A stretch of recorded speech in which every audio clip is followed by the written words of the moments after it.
ভালো লাগতেছে, পুরো মেট্রো স্টেশনে ফাঁকা দেখেন,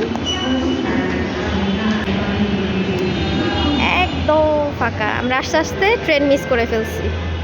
ডিডিএলজির মতো হলে ভালো হতো, কেউ থাকতো হাতটা এভাবে দিতাম।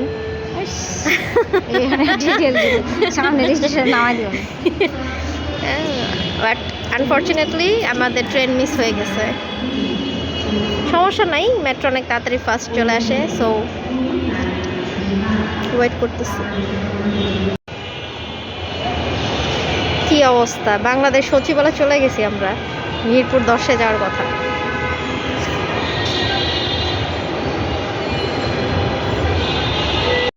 হ্যাঁ, বাংলাদেশ সচিবালয় চলে গিয়েছি। এই কাহিনীটা অবশ্যই আপনাদের সাথে শেয়ার করব। তো সবাই কেমন আছেন? আসসালামু আলাইকুম everyone. Welcome back to my channel and my Facebook page. তো আজকে আমার ভাগ্নির জন্মদিন। তো জন্মদিন উপলক্ষে আমরা মিরপুর 10-এ গিয়েছিলাম, আপুরা যেখানে থাকে। তো সেখান থেকে আমরা যখন মেট্রোতে উঠি, আমি টিকিট অ্যাজ ইউজুয়াল অনেক কাটাই। আমি সবসময় মেট্রোতেই যাওয়া আসা করি। বাট আজকে যেটা হয়েছে এটা হচ্ছে আমরা মানে আমি আর আমার মেজো বোন মেট্রোতে উঠেছি। ঢাকা ভার্সিটি থেকে আমরা যাব মিরপুর 10, বাট আমরা চলে গিয়েছি বাংলাদেশ সচিবালয়।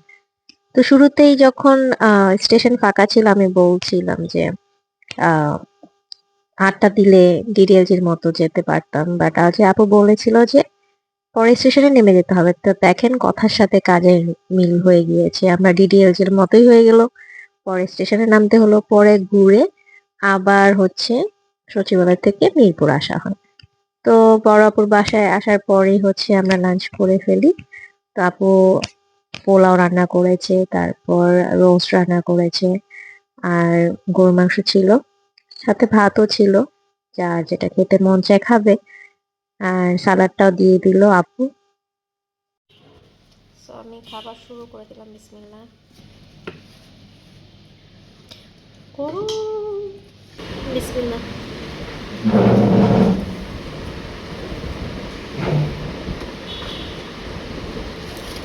মাশাআল্লাহ, অসাধারণ। পোলাও রোস্টের কম্বিনেশন এত বেশি ভালো, যেটা মানে অমৃত।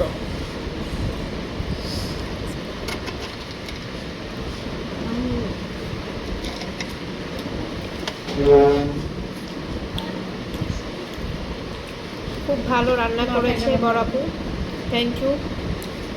এরপর আমরা কেক খাবো, সে কেকও বানাবে।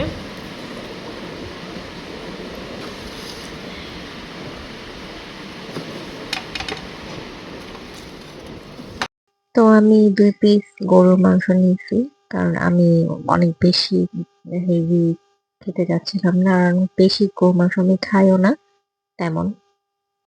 এরপর আমি হচ্ছে আমার ভাগ্নিকে সাজিয়ে দিয়েছি, ওর কাছ থেকে রিভিউ নিয়েছি। তো রিভিউটা আপনাদের সাথে শেয়ার করব। আমি নিজে একটু সাজুগুজু করলাম।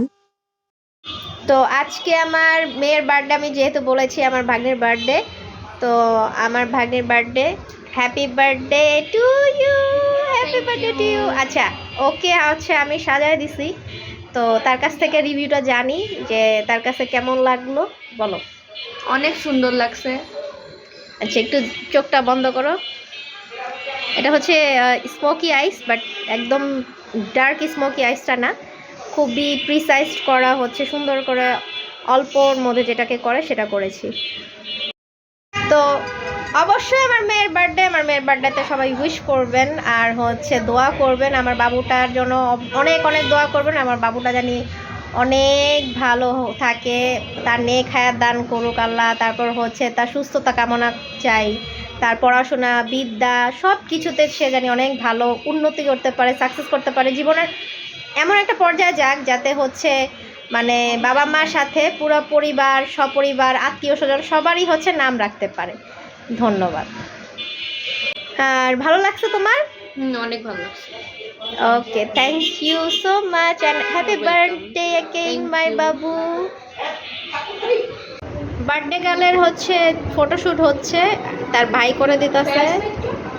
আর এই যে বার্থডে গার্ল, কি সুন্দর ভাই বোনের সম্পর্ক, তাই না বলেন? মাশাআল্লাহ, এরকমই জানি সবসময় সব ভাই বোনের সাথে সবার সম্পর্ক ভালো থাকে। আর এই কেকটা বড়াপু বানিয়েছে, খেতে অসাধারণ। পরের ক্লিপগুলো নাই, খাওয়ার টাইমের কোনো ক্লিপ নেই। সব ভালো থাকবেন, আল্লাহ হাফেজ।